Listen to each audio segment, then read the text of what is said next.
This documentary is my attempt to try to find meaning in the chaos. I started every interview, with the biggest question I could think of. Why do we exist? That's a hard question.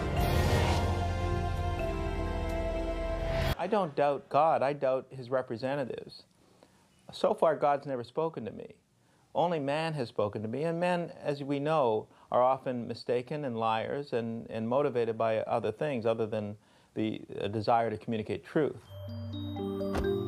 When I was talking over my project with my neighbor, he told me that his kids were already pondering the big questions, and he suggested I do an interview. What do you think happens when we die? There is no afterlife. I'm gonna let you in a little secret there. There's no heaven, no hell, you die. Boom, dead. Like a blindfold on your eyes and you can't think anymore. I think it's a lot better than eternal happiness personally. A world with only happiness is a world with no point. And I'd feel like a puppet. I'd feel controlled. I can't feel pain. I can't feel anything but this happiness. I'd hate it. I felt like I needed to broaden my scope to find some experts, people who've already wrestled with these questions.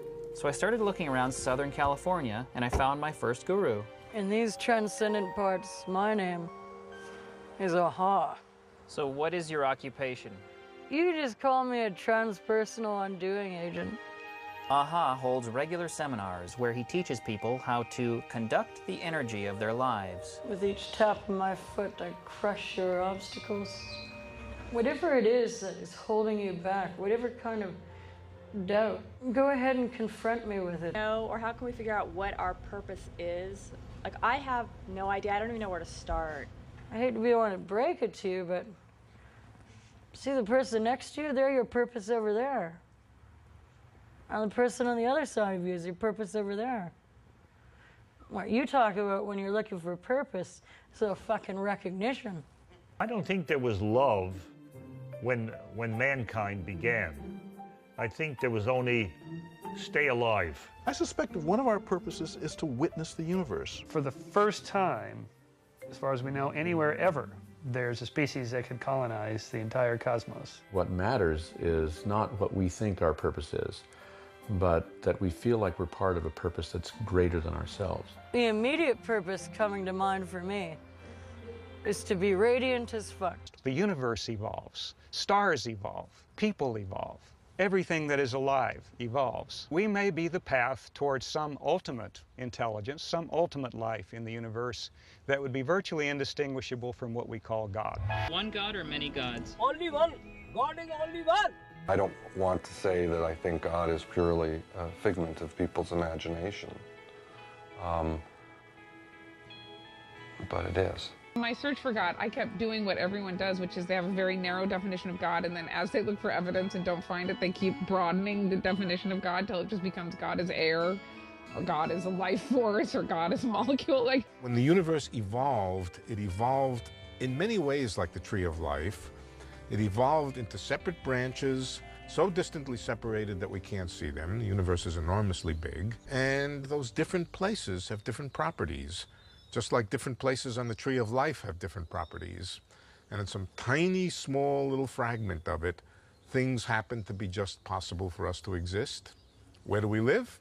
We live where we can live. Is that tiny fragment our universe, and there are maybe many universes? That's the picture that a lot of physicists are coming to. And the word universe was never intended to have a plural. In heaven, I'm going to be perfect. I'm going to have abs of steel, and I'm going to have, you know... There was an afterlife present even before they were humans. I mean, we know that Neanderthals, you know, put grave goods in their graves for no practical reason. So it must have been because they felt that the people would have needed them. Without the afterlife, a lot of people find it very hard to find meaning in life. Only art comes close to trying to answer truth. But the truth is, the most unlikely thing of all would be if no unlikely things happened. The basis of all religion is the fear of death. the dark side of that belief that thoughts mean something are people who say, oh, there's people starving in wherever, but I am just praying for them. It leads people to think that praying for other people actually means something, that they're actually sending good thoughts into the universe actually means something. it doesn't mean anything. Only actions mean something. Don't you think that if God really was the kind of God who listened to everyone's prayers, then he would grant massive prayers like no genocide, etc., etc.? My brain was swimming in so much new information, I was starting to feel lost. Until I was literally lost. Approaching right turn. I finally figured out which right to take on Main Street. And then I found the house where the late Carl Sagan's wife lives. The God of Spinoza, the God of Einstein, is our ability to understand nature.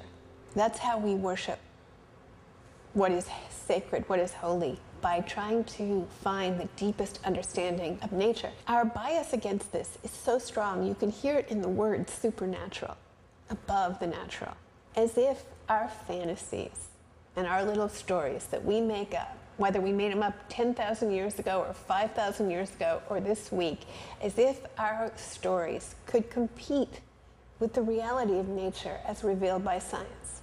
What is this? It's a postcard from Gandhi, and it says, "Dear friend, for me the whole of philosophy is summed up in truth at any cost." This is a page from Einstein's Unified Theory notebook. This is from Darwin's own manuscript, The Origin of the Species. He would say we were religious. These are the objects we venerate. The part of the brain, the pleasure center of the brain that lights up when you take cocaine and when you have sex and so on, also lights up when you do nice things for people. Chimpanzee that does a favor for another will get that favor returned at a later date. That's reciprocal altruism. That's really an amazing thing. Those chimps can trade favors. That's do unto others as you would have them do unto you. And these guys can't even read. Nobody can really be happy. You could have moments of happiness, moments of joy. But life is very difficult unless you're a total idiot. Then you can be happy. Does belief in God require a religion? What is spirituality? Somewhere around 24% of Americans make that claim, that they're spiritual but not religious. Let's say that we're going to get spiritual. How would we start? I have no idea. I think what it means is that they have warm feelings from time to time. Spirituality literally means the path to God. The idea of spirituality is that sort of seeking after God, but it's often unconnected to religious practice. Spirituality means I want to sense something greater because I know that I'm not strong enough to do it myself, but I don't want to have to answer to anybody for anything. The simplest difference between spirituality and religion is you won't kill anybody for having a slightly different version of spirituality. Many people say that they don't believe in God or the Bible, but there's got to be something. There's got to be something, yes. Well, of course there's something. There's a hell of a lot, and we don't yet understand it all. Science is working on it, and when we discover it, it's going to be even more wonderful than what we know at present. And God knows that's wonderful. God knows. That's wonderful enough. So here we are in the midst of this extraordinary evolutionary period called the technological revolution. And it boggles my mind that people are saying, well, it's all over. I mean, my God, we're just starting on a journey that is going to take us to a place that no one here can anticipate.